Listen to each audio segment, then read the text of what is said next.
Everyone, welcome back to Pathshala. ગયા લેક્ચરમાં આપણે ઘડિયાળનું ચેપ્ટર શરૂ કર્યું હતું અને ટાઈપ એ જોઈ હતી. આગળ આપણે આજે કન્ટિન્યુ કરીએ. પહેલા આપણે જોશું ટાઈપ બી.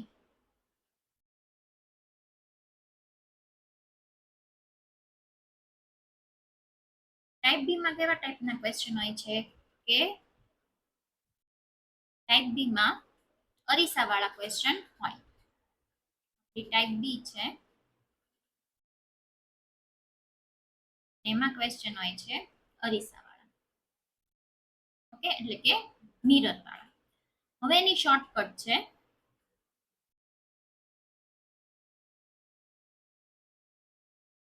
કે જ્યારે તમને ક્વેશ્ચનમાં ટાઈમ આપ્યો હોય, ઘડિયાળ છે એટલે ટાઈમ આપ્યો હશે કે આટલા વાગ્યા હોય. કેવી રીતના ક્વેશ્ચન હોય કે તમને એવું કીધું હોય ક્વેશ્ચનમાં કે ધારો કે 11:10 થઈ છે, તો 11:10 પ્રમાણે આપણે અરીસામાં જોતા કેટલા વાગ્યા હશે. ઘડિયાળને આપણે અરીસામાં જોઈએ અને ઘડિયાળમાં 11:10 વાગ્યા હોય તો અરીસામાં આપણને શું દેખાય, એની માટેની એક શોર્ટકટ કહું કે જ્યારે અરીસાના ક્વેશ્ચન આપ્યા હોય ત્યારે 11 વાગ્યાથી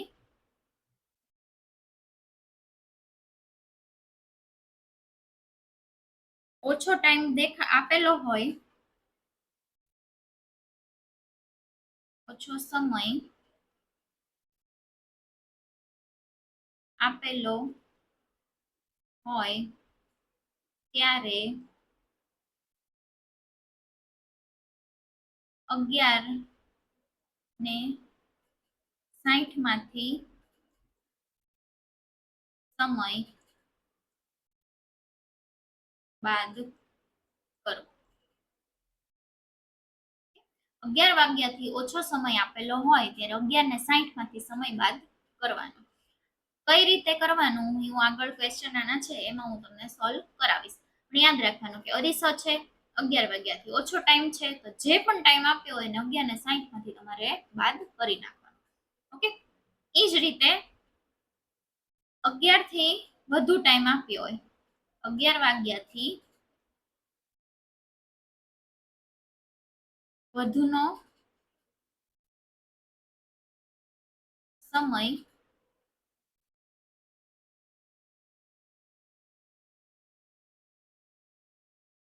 આપેલો હોય ત્યારે 23:60 માંથી સમય બાદ કરવો. 11 વાગ્યાથી વધુનો સમય આપેલો હોય ત્યારે 23:60 માંથી બાદ કરવાનું. 11 વાગ્યાથી ઓછો સમય આપ્યો ત્યારે 11:60 માંથી બાદ કરવાનું. ઓકે, એક્ઝામ્પલ આપું કે તમને એવું કીધું હોય કે 10:20 થઈ છે, તો એમાં આપણે ઓરિસ્સામાં જોઈએ તો કેટલા વાગ્યા હશે એવું તમને કીધું હોય. તમારે શું કરવાનું, આ 10 ને 20 છે એને શેમાંથી બાદ કરવાના, તો કે 11:60 માંથી બાદ કરવાના. 10 ને 20 ઓકે, 60 માંથી 20 જાય તો 40 અને 11 માંથી 10 જાય તો કે 1. ઓરિસ્સામાં જોઈએ તો કેટલા વાગ્યા હશે, તો 1:40 થયું હશે. ઓકે, સીધો આન્સર આવી જાય. તો આપણે ક્વેશ્ચન થોડાક સોલ્વ કરીએ ના કે એક ઘડિયાળનું શું કીધું છે, એક ઘડિયાળનું પ્રતિબિંબ અરીસામાં જોતા તેમાં 5 વાગ્યા છે, તો ઘડિયાળમાં વાસ્તવિક કેટલા વાગ્યા હશે. હવે તમે જુઓ તમને શું કીધું છે, તો કે 5 વાગ્યા છે, તો 11 વાગ્યાથી ઓછો ટાઈમ થયો કે વધુ ટાઈમ થયો.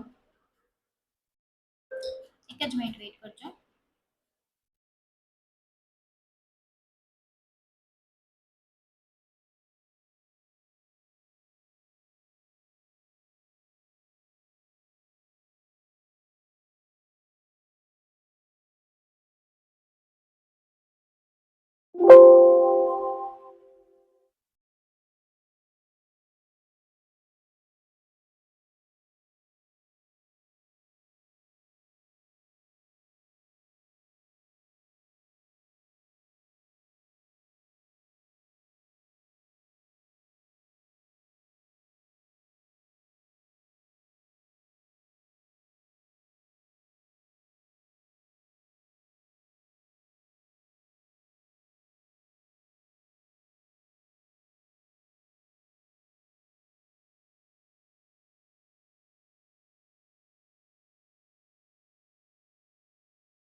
પીપીટી બંધ થઈ ગઈ એટલે થોડી વાર વેઇટ કરજો.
તમને શું કીધું હતું કે એક ઘડિયાળનું પ્રતિબિંબ અરીસામાં જોતા તેમાં 5 વાગ્યા છે તો ઘડિયાળમાં વાસ્તવિક કેટલા વાગ્યા હશે?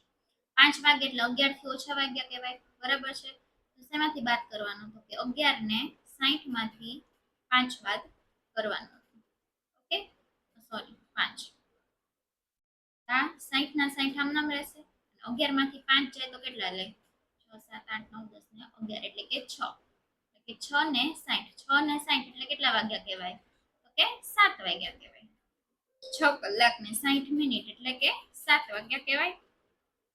ઓકે, 7 તમારો આન્સર થશે. નેક્સ્ટ જોઈએ કે ઘડિયાળનો ડાયલ ફક્ત બિંદુઓ બતાવે છે, જ્યારે તેની અરીસાની છબી જોવામાં આવે છે ત્યારે તે 9:30 બતાવે છે. તો વાસ્તવિક સમય કેટલો હશે? આપણે 9:30 એટલે કે 11 થી ઓછો, 11 ને 60 માંથી આપણે બાદ કરીએ તો કેટલા રહેશે? 60 માંથી 30 જાય તો 30 અને 11 માંથી 9 જાય તો કે 2 એટલે કે 2 ને 30 વાગ્યા હશે. તમે થોડી વધારે પ્રેક્ટિસ કરશો એટલે પેન પેપરની તમારે જરૂર પડશે નહીં. આવા ક્વેશ્ચન તમારે શોર્ટકટથી સીધા થાય. શું કીધું હતું કે અરીસાનું આપ્યું હોય કે પ્રતિબિંબ અરીસામાં શું છબી પડે છે કે અરીસામાં શું પ્રતિબિંબ પડે છે એવું કંઈ પણ આપ્યું હોય 11 વાગ્યાથી ઓછો ટાઈમ હોય ત્યારે 11 ને 60 માંથી બાદ કરવાનું, 11 વાગ્યાથી વધુ ટાઈમ આપ્યો હોય ત્યારે 23 ને 60 માંથી બાદ કરવાનું. ઓકે, નેક્સ્ટ ક્વેશ્ચન જોઈએ કે જો ઘડિયાળમાં 12 ને 34 વાગ્યા હોય તો અરીસામાં જોતા કેટલા વાગ્યા હશે? જો 12 ને 34 વાગ્યા છે, ઓકે, 12 ને 34 વાગ્યા હોય એટલે એ કેટલું થયું? 11 વાગ્યાથી તો વધારે થયું. 11 વાગ્યાથી વધારે થયું એટલે શેમાંથી બાદ કરવાનું? તો કે 23 ને 60 માંથી. કેટલા બાદ કરવાનું? તો કે 12 ને 34 એટલે અહીંયા કેટલા રહેશે? 6. અહીંયા 5 આવી જશે, 5 માંથી 3 જાય તો કે 2. તો તમે જુઓ 26 વાળો એક જ ક્વેશ્ચન છે એટલે સાચો. 11 ને 26 પ્રતિબિંબ અરીસામાં પડશે. 12 ને 34 વાગ્યા હોય ત્યારે અરીસામાં જોતા કેટલા વાગ્યા હશે? તો કે 11 ને 26 વાગ્યા હશે. ઓકે, નેક્સ્ટ ટાઈપ જોઈએ જે છે ટાઈપ સી. ટાઈપ સી માં શું હોય છે? તો કે તમને ખૂણો પૂછે. કઈ રીતે? મિનિટ કાંટો અને આપણે કલાકનો કાંટો આટલા વાગ્યા છે તો કેટલા અંશનો ખૂણો બનાવશે એવું તમને પૂછે.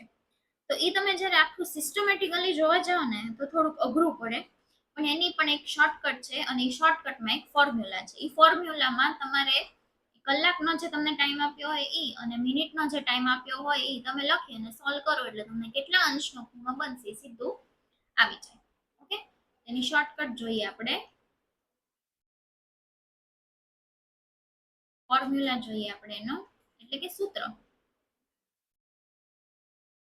30h - 11/2 એમ 30 h એટલે શું છે તો કે કલાક માઇનસ કરવાનું 11/2 અને એમ શું છે એટલે કે મિનિટ. તમને જે કલાકનો ટાઈમ આપ્યો હોય એ h ની જગ્યાએ મૂકવાનું અને જે મિનિટનો ટાઈમ આપ્યો હોય એમ ની જગ્યાએ મૂકી દેવાનું. ઓકે, આ છે એનું સૂત્ર કે 30h - 11/2 એમ.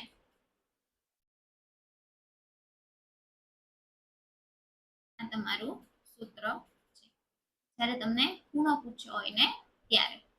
ઓકે, એના ક્વેશ્ચન થોડાક સોલ્વ કરીએ.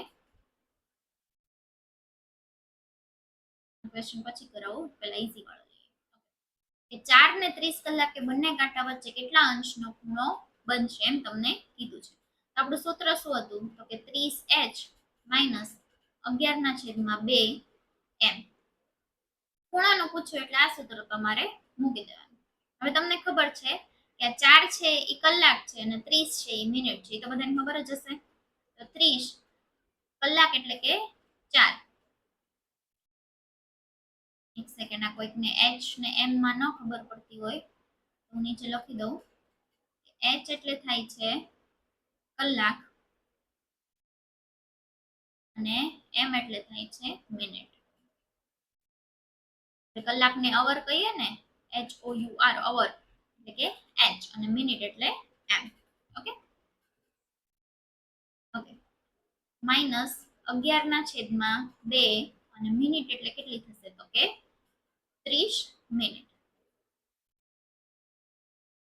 હવે આ ગુણાકારમાં થયું એટલે કે 4 તેરીને 12 120 માઇનસ આ છેદ ઉડે 15 દુ 30 15 ગુણ્યા 11 કર્યો એટલે કે 1 5 અને 6.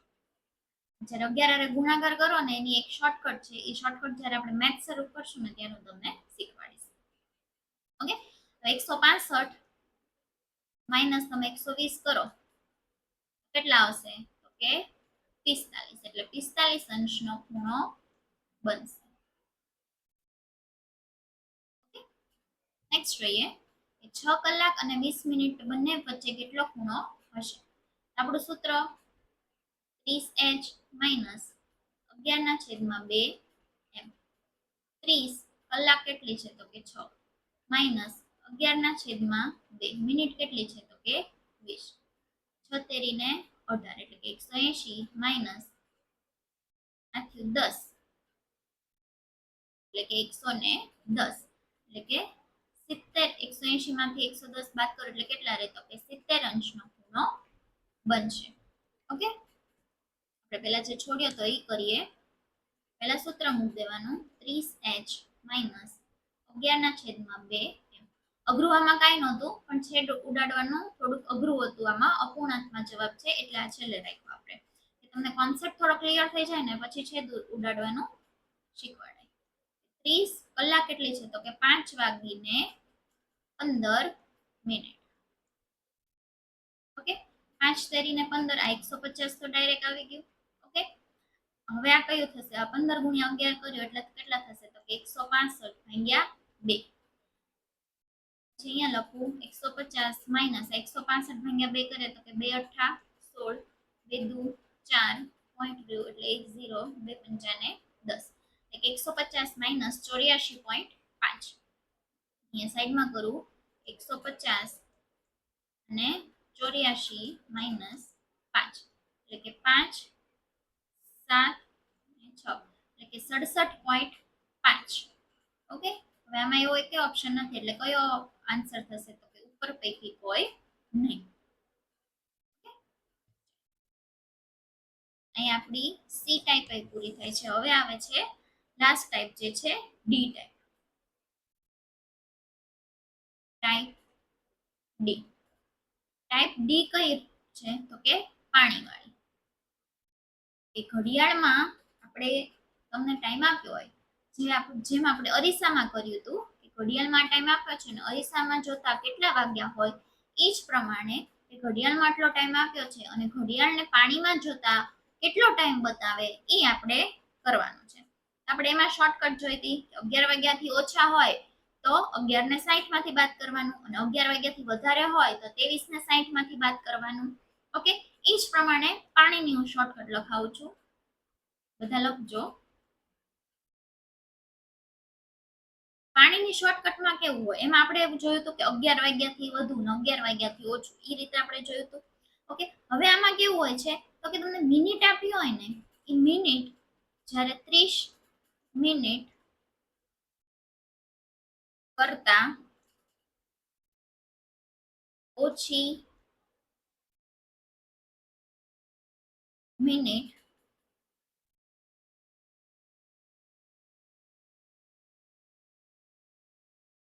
આપેલી હોય ત્યારે 18 ને 30 માંથી બાદ કરવું. ને કઈ પણ ટાઈમ આપ્યો હોય એ 30 મિનિટ કરતા ઓછો ટાઈમ ઓછી મિનિટ આપી હોય ત્યારે 18 ને 30 માંથી એ તમને જે સમય આપ્યો હોય એ તમારે બાદ કરી નાખવાનો. ઓકે, એ જ પ્રમાણે 30 મિનિટથી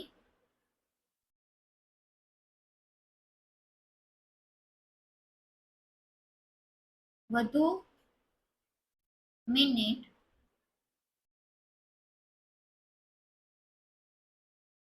આપેલી હોય ત્યારે 17 ને 90 માંથી બાદ કરવું. જ્યારે 30 મિનિટથી વધારાનો તમને ટાઈમ આપ્યો હોય ત્યારે શેમાંથી બાદ કરવાનું તો કે 17 ને 90 માંથી. 30 મિનિટથી ઓછી મિનિટ આપી હોય ત્યારે 18 ને 30 માંથી બાદ કરવાનું. 30 મિનિટથી વધુની મિનિટ આપી હોય ત્યારે 17 ને 90 માંથી બાદ કરવાનું.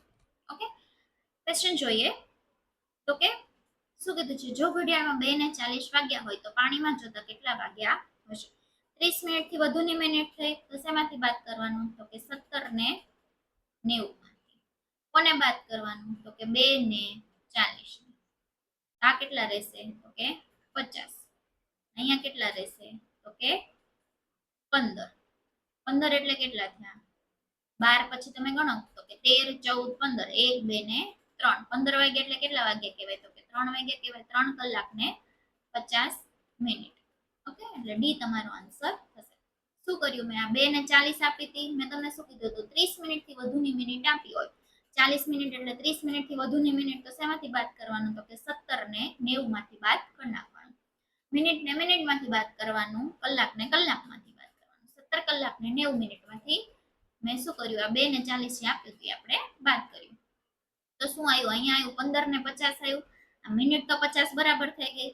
આ 15 તમે કરો તો 12 વાગ્યા હોય, પછી 13 14 અને 15 હોય તો 12 વાગ્યા પછી શું થાય 1 વાગે 2 વાગે ને 3 વાગે એટલે 15 વાગ્યા એટલે કેટલા વાગ્યા કહેવાય તો કે 3 વાગ્યા જ કહેવાય. કે 3 લખો કે 15 લખો બધું સેમ જ છે એટલે કે 3 ને 50 મિનિટ. એટલે ડી તમારો આન્સર થઈ ગયો. ઓકે, નેક્સ્ટ જોઈએ તો કે જો ઘડિયાળમાં 8 ને 25 વાગ્યા હોય, જો 30 મિનિટ કરતા ઓછી મિનિટ આપી છે તમને તો શેમાંથી બાદ કરવાનું તો કે 18 ને 30 માંથી. સીધું જોઈ લેવાનું છે કે જો ઘડિયાળમાં આટલા વાગ્યા હોય તો પાણીનું કીધું છે મિનિટ જોવાની. મિનિટ જોઈ 30 થી ઓછી 30 થી ઓછી એટલે 18 ને 30 માંથી બાદ કરવાનું. તો કે 8 ને 25. 30 માંથી 25 બાદ જાય તો કેટલા રહે તો કે 5 ને 18 માંથી 8 બાદ જાય તો કેટલા થાય 10. તો કે 10 ને 5 એટલે ઓપ્શન ડી 10 ને 5 તમારો આન્સર થશે. ઓકે, નેક્સ્ટ જોઈએ કે જો ઘડિયાળમાં 11 ને 2 વાગ્યા હોય તો પાણીમાં જોતા કેટલા વાગ્યા હશે. 30 મિનિટથી નાની છે, 30 મિનિટથી ઓછો ટાઈમ છે. 30 મિનિટથી ઓછો ટાઈમ હોય તો 18 ને 30 માંથી બાદ કરવાનું અને કોને બાદ કરવાનું તો કે 11 ને 2 ને 30 માંથી 2 બાદ કરો એટલે કેટલા રહે તો કે 28 અને 18 માંથી 11 બાદ કરો એટલે કેટલા રહે તો કે 7. તો કે 7 ને 28 થાય. આ શું પૂછે છે કે તો કે જો ઘડિયાળમાં 11 ને 2 વાગ્યા હોય તો પાણીમાં જોતા કેટલા વાગ્યા હોય એવું બતાય તો કે 7 ને 28 થયો હોય એવું બતાય. ઓકે, સીધી શોર્ટકટ જ છે કે 30 મિનિટથી ઓછી મિનિટ હોય તો 18 ને 30 માંથી બાદ કરવાનો અને 30 મિનિટથી વધારે મિનિટ હોય તો 17 ને 90 માંથી તમારે બાદ કરી નાખવાનું. ઓકે, ચલો that's it from my side. આજે આપણે અહીંયા ઘડિયાળ ચેપ્ટર પૂરું કરીએ છીએ અને નેક્સ્ટ લેક્ચરમાં આપણે નવું ચેપ્ટર સ્ટાર્ટ કરશું. ત્યાં સુધી સ્ટે ટ્યુન ને રીઝનિંગની પ્રેક્ટિસ કરતા રહેજો. 90% આપણો સિલેબસ કમ્પ્લીટ થઈ ગયો છે. એકવાર સિલેબસ કમ્પ્લીટ થઈ જાય પછી 1-2 લેક્ચર હું મિક્સ પ્રેક્ટિસ ક્વેશ્ચન એ તમારા લઈશ એટલે તમને આઈડિયા આવે કે મને કેટલું આવડે છે. અને પછી આપણે મેથ્સ સ્ટાર્ટ કરશું.